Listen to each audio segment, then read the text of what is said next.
Hello everyone, welcome to the podcast of Virtualization in Cloud Computing. Welcome to the Cloud Unlock, the podcast where we break down complex tech concepts so that anyone, even your grandma, can understand them. I am your host Gaurav. Today we have very special episode. We are diving into the deep in something that's make entire cloud tech virtualization with my friend Suyash Tomri. Welcome Suyash Tomri. Thank you so much, Gaurav. I'm really excited to be here. And honestly, this topic is very close to my heart because virtualization is one of those things that really nobody talks about. But everything depends upon it.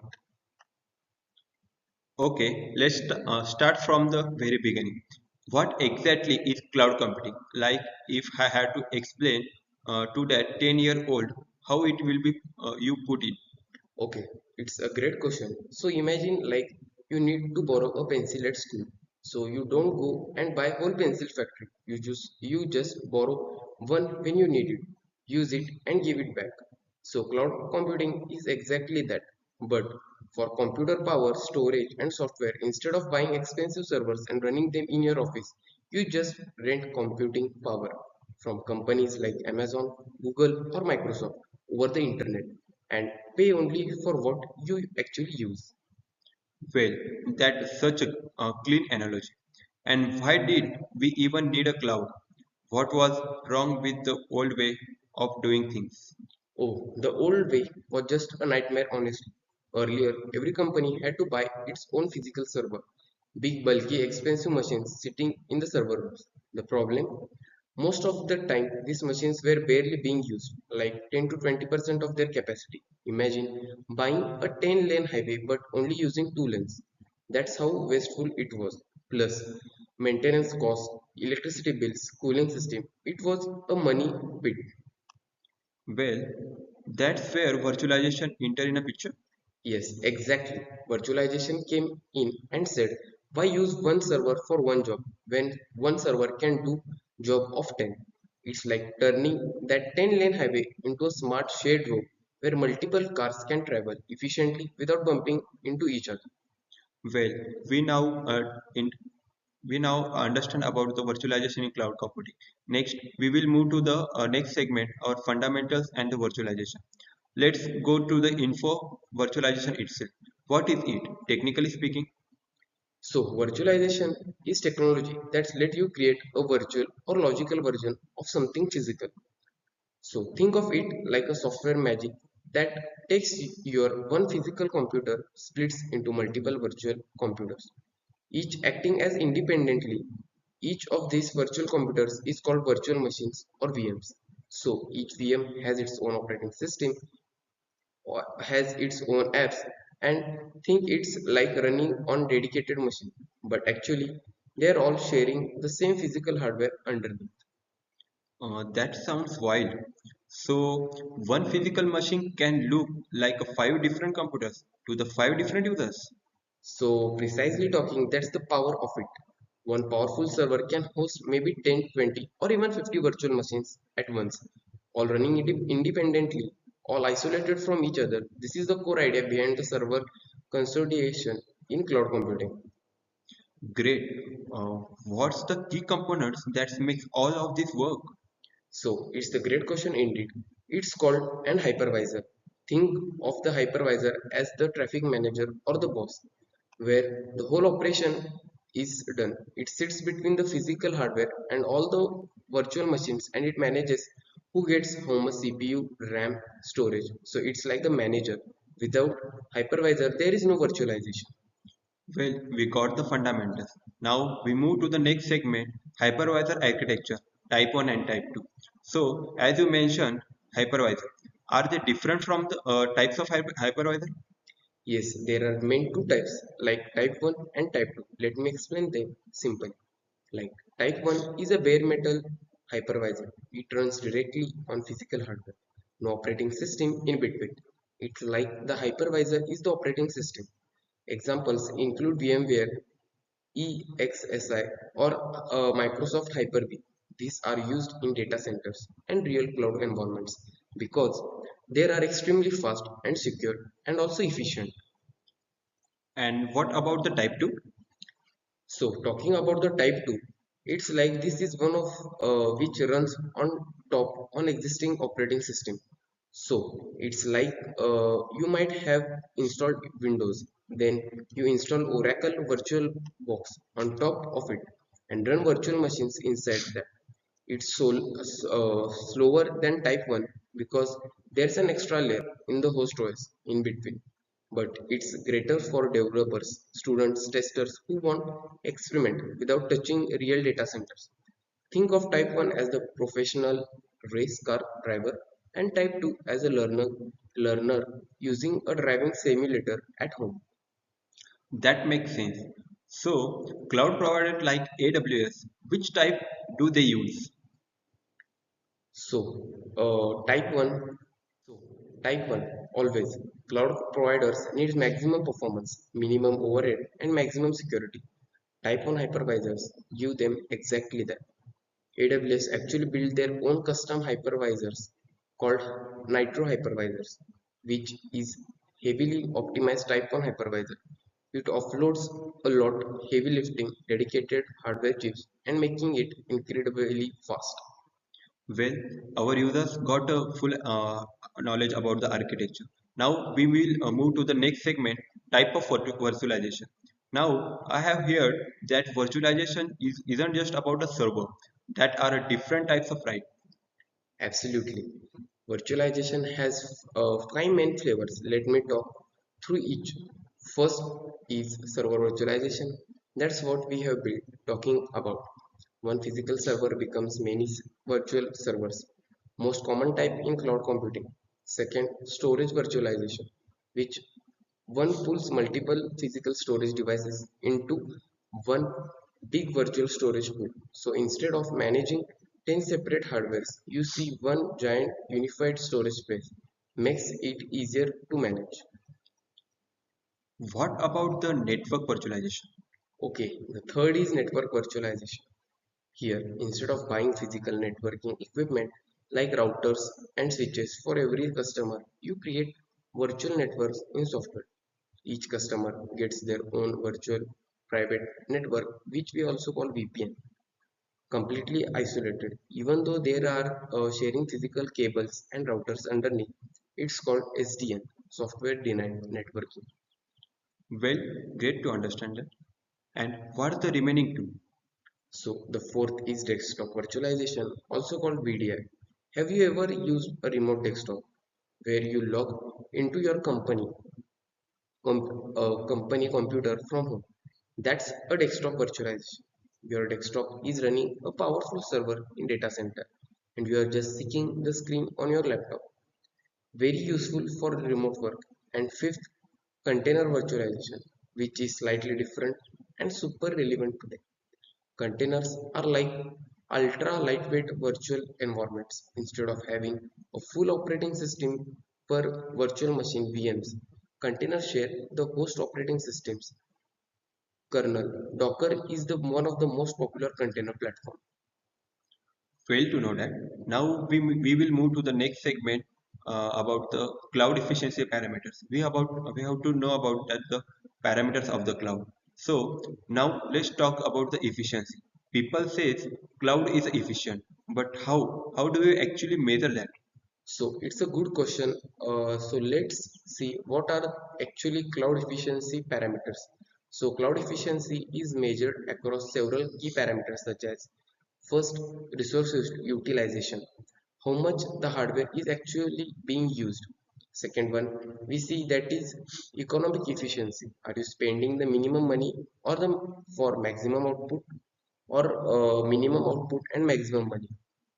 Third, scalability, elasticity. Can you grow or shrink your resources quickly as per your tenants? Fourth is performance optimization. So how fast the system is responding. And fifth one is energy efficiency. How much electricity are you consuming? Is that in a right way? And sixth, security and isolation. So are different customers properly separated? Virtualization directly improves all of this. Well, our viewers got an idea about the parameters. Now we will move to the next segment, mathematical proof of efficiency improvement. So I love that you mentioned math. Let's go there. Can you prove that virtualization improves efficiency with actual numbers? So questioning to your answer is yes, and this is why the what is my favorite part, because the math is surprisingly simple. Imagine a physical server with total capacity of 100 units. So basically could be CPU cycles or RAM, whatever. Without virtualization, the average utilization of the server is about 20 units out of 100. So that's only 20%. Why? Because one application is running on it and it doesn't need the power all the time. Now, with the virtualization, you can run multiple VMs, virtual machines, on the same server. Each virtual machine VMs handles different tasks.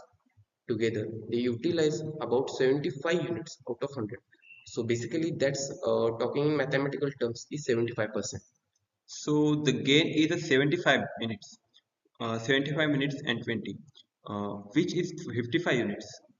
So exactly, that's 55 unit. Absolute improvement, but impressively, relative improvement is 75 divided by 20, which equals 7.35 times, meaning virtualization gives almost 4 times a better resource utilization. So the gain is 75 minutes 20, which is the 55 units. Exactly, that's 55 units absolute improvement, but more impressively, relative improvement is 75 divided by 20, which equals 3.75 times, meaning virtualization gives you almost 4 times better resource utilization from the same hardware. Now, think of this at scale. If AWS has millions servers and virtualization makes each one 4 times more efficient, that means they can serve 4 times more customers without buying 4 times more hardware. That's billions of users dollars in savings. Wow, that's incredible. So fewer servers doing more work? Yes, that's what exactly it does. Instead of needing 100 physical servers, you might only need 25. That's called a server consolidation. And it's the backbone why cloud is cheaper than the traditional hosting. So we got the idea about the mathematical. So we will move to the next section, cost efficiency analysis. So let's talk about the money. How exactly does virtualization reduce cost? So there's a simple formula to understand this. The total cost of data center equals the hardware cost plus the electricity cost plus maintenance cost plus cooling cost. So virtualization attacks every single one of these. Hardware cost drops because you need fewer physical servers. Electricity drops because fewer machines means less power consumption. Cooling cost drop because fewer hot machines means air conditioning is needed, and maintenance cost drops because there's a less physical equipment to manage. So the formula shrinks on all four sets. That's why cloud service providers can offer you a virtual server for just a few dollars per month. And cloud provider pass that savings to us, right? Right. And they also introduce pay as you go service models. You don't pay for full server, but you pay only for the things you actually use, like paying per kilometer instead of buying the whole car. That's economically revolutionary for businesses, especially the startups. So we will move to the next segment, scalability and elasticity. So what about the scalability? How does the virtualization help with that? So scalability means your system can handle growing workloads. Elasticity takes one step further. So it means you can scale up and scale down automatically in real-time virtualization. Makes both of these possible. So why? Because creating a new virtual machine takes minutes, sometimes seconds. Compare that in traditional way. If your website suddenly gets 10 times more traffic in the old world, you do have to physically order new servers, wait for delivery, set them up. That could take weeks. In virtualized cloud, you just spin up 10 more VMs in 10 minutes. So, traffic spike handled, crisis averted. And when the traffic goes back to the normal? So, simply you shut down those extra virtual machines, VMs, and stop paying for them. That's the beauty of elasticity. It's like having a rubber band. Stretch it when you need more, relax it when you don't. E-commerce sites like Flipkart, Amazon use this massively during the sale events like Diwali sales, Christmas sales, or any occasionally sales. They scale up 10x for the sale and then scale down the next day, which gives the cost efficiency. So we will move to the next segment, multi-tenancy and the security. So now here's something that always a puzzle one. If multiple people are sharing the same physical server, isn't that the security nightmare? Yes, it's really a valid concern and it's called the multi-tenancy challenge. So what is multi-tenancy? It means multiple consumers, tenants share the same infrastructure. Now, here's where virtualization is brilliant. Even though you and your computer might be on same physical server, each of you have own isolated virtual machines. Your data is in your virtual machines. Their data is in theirs, and the hypervisors act as strict boundary guard. One VM cannot peek into another. If one VM crashes or gets infected, the others are completely unaffected. Like apartments in building, your neighbor's kitchen fire doesn't burn you or your apartment completely because the walls are solid. So the hypervisor is a security layer. Exactly. The hypervisor enforces complete isolation at the hardware level. Additionally, the cloud service providers add network firewalls, encrypted storage, strict access controls. So, the physical server's infrastructure is shared. Your logical environment is fully private and secure. So now we want to know about the performance optimization of this virtualization. Let's talk about the performance. What advanced technique does virtualization offers to keep things running smoothly? So there are two really cool ones. First, live migration. Imagine a VM is running on a server that needs maintenance. In old world, you do have to put or shut it down, do maintenance and restart, causing downtime, which is not good. With live migration, the running virtual machine is moved into the another server in real time without interrupting the users. It's like transplanting a heart while the patient is still alive or awake. That's an incredible engineering achievement. Second, the load balancing. The hypervisor constantly monitors all VMs and redistributes workloads automatically. So, which is known as the dynamic workloading. If one server is overloaded and another is sitting idle, the hypervisor moves virtual machines around to balance the load. Users always gets the optimal performance indeed. So users never even notice any of this happening behind the scenes. So basically that's the goal. The whole point of this optimization is seamless. You are using an app. The backend is doing all the live migration load balancing in real time. So you basically just have to sit, see and fast responsive the services. That's the magic of the cloud infrastructure. Now we will move to the next segment, green computing and energy efficiency. There is a big push towards green computing these days. How does virtualization help with that? Okay, so this one is one of my favorite topics because it's about sustainability. Data centers are energy monsters. They consume lots of amounts of electricity, both for running the servers and for cooling them. So without virtualization, if you need 100 units of computing power, you might have 100 physical servers, all running 24 by 7. Even if they are barely used, virtualization may be like using only 25 servers running at high utilization can replace 100 servers. That's 75% fewer servers, talking mathematically. Now that the energy of 75% less electricity is consumed, also 75% less cooling needed. So massive reduction in carbon footprint is seen here. So are companies actively measuring this? So basically, yes, there are metric called PUE, which is known as power usage effectiveness. An ideal data center has PUE of 1.0. Every watt goes to computing. Traditional data centers had HPUE of 2.0 or higher. So Google's highly virtualized AI optimized data centers achieve PUV around 1.1.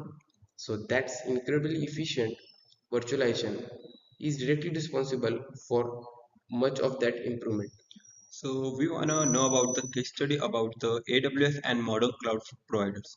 So let's bring the things live with a real examples. How does AWS use for virtualization? So AWS is the gold standard here. So AWS, that is Amazon Web Services, built something called the Nitro system. It's their custom virtualization platform. Traditional hypervisors run on virtual purpose CPUs. This means they consume CPU cycles or management tasks. AWS Nitro system offloads all of that to dedicated hardware chips, Nitro cards.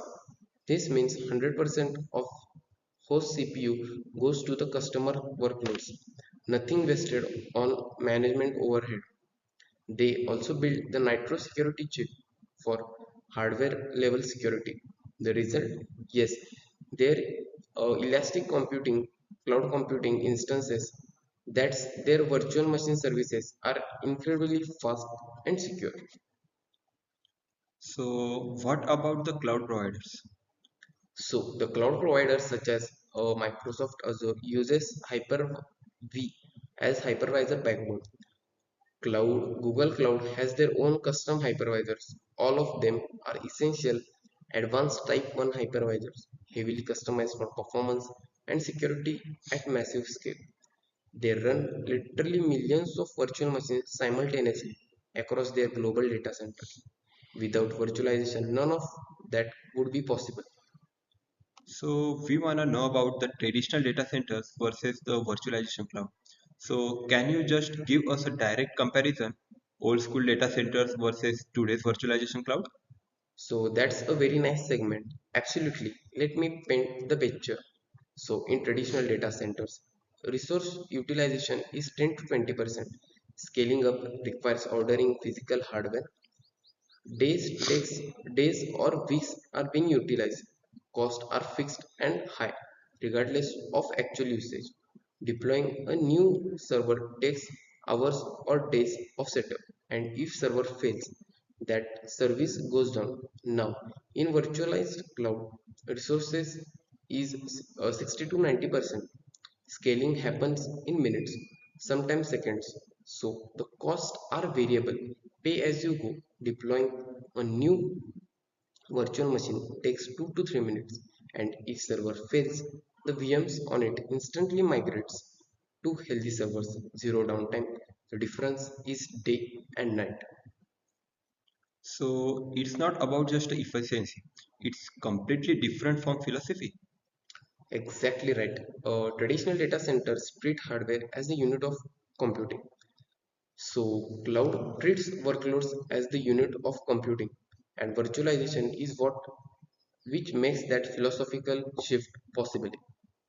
So now we will move to the next segment, container, container, containerization and virtual machines. Now let's tackle the common confusion. What's the difference between containers and virtual machines? And where does a Docker fit in? So great question. This confuses a lot of people. So we know a virtual machine includes a full operating system. Every virtual machine has its own copy of Linux or Windows, its own kernel, its own system libraries. This makes VMs heavy.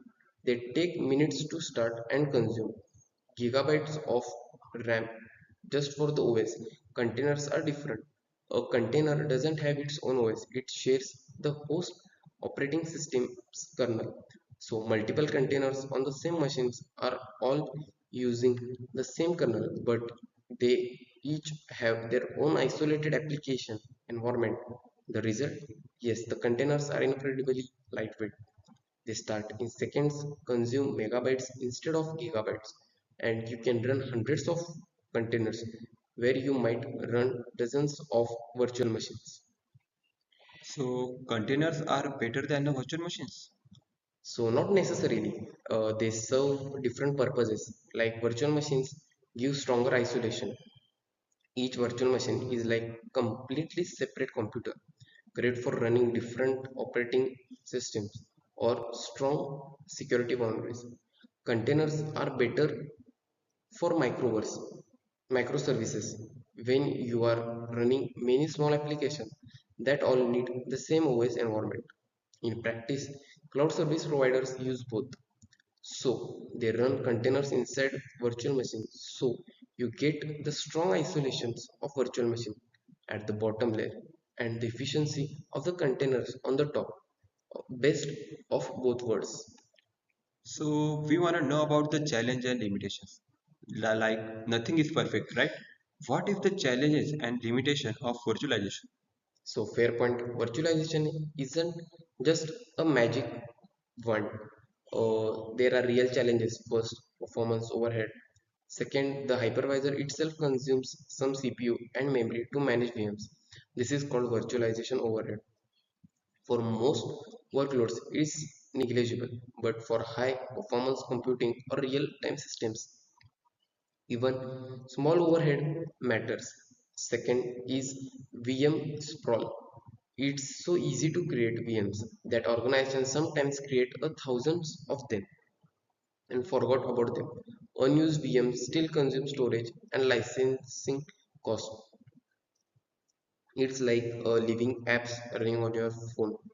They drain the battery. Third, the security complexity. While VMs are isolated, the hypervisors itself is a target. If an attacker compromises the hypervisor, they potentially gain access to all the VMs on that host, called a hypervisor escape attack.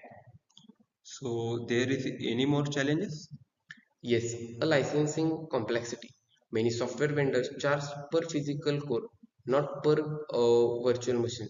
So when you consolidate 10 servers into one, the software licensing doesn't necessarily get cheaper. It actually get complicated. And finally, vendor lock-in. If you build your infrastructure around one cloud provider's specific virtualization platform, migrating to another provider can be painful. This is why open standards can container technologies like Kubernetes are becoming popular. They help you stay portable.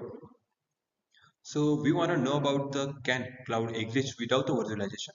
So here is the big philosophical question to the end with. Can cloud computing actually exist without virtualization? So let me first give the short answer no. And answering it properly, absolutely not. And here's why the very definition of cloud computing includes resource pooling, rapid elasticity, on demand self service, broad network access. Without virtualization, you cannot have resource pooling. Every user needs their own physical server. Without virtualization, you cannot have rapid elasticity. You can't spin up new capacity in minutes. Without virtualization, you cannot go on demand self services. Provisioning hardware manually is never instant. So, without virtualization, you do have just a traditional hosting. You do have to pay for the physical server. It would sit there underutilized, expensive, inflexible. The fundamental efficiency, flexibility, and economics that define cloud computing are all built on virtualization.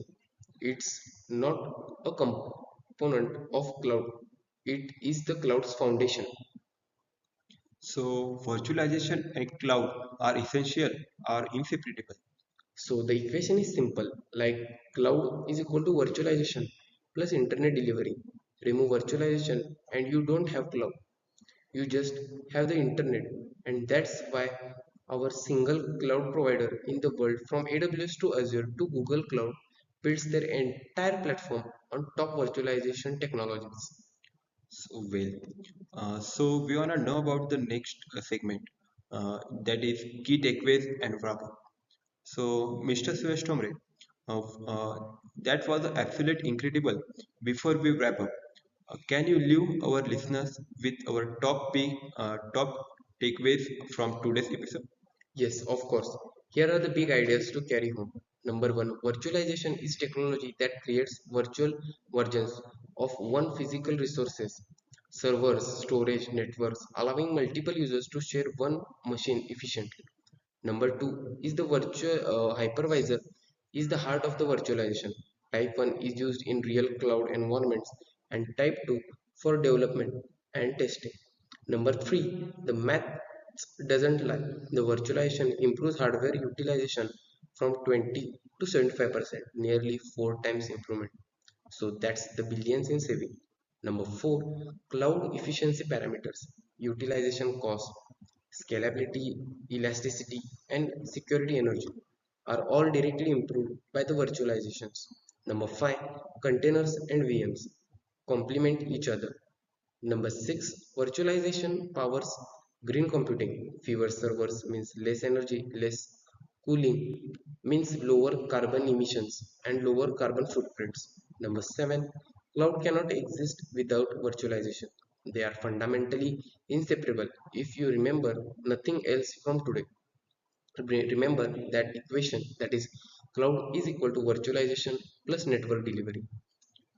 Well, absolutely brilliant summary, Suyash. Thank you so much for being with us today and making something so technically feel natural and accessible for our listeners. If this unlock, and we will back to the next with another deep dive into the technology shaping our world.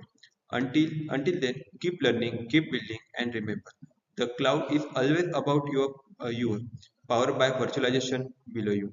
So thank you, Gaurav. And to all the listeners, the cloud is not the magic, it's engineering. And now you know the engineering behind it. Until then, see you next time. Thank you.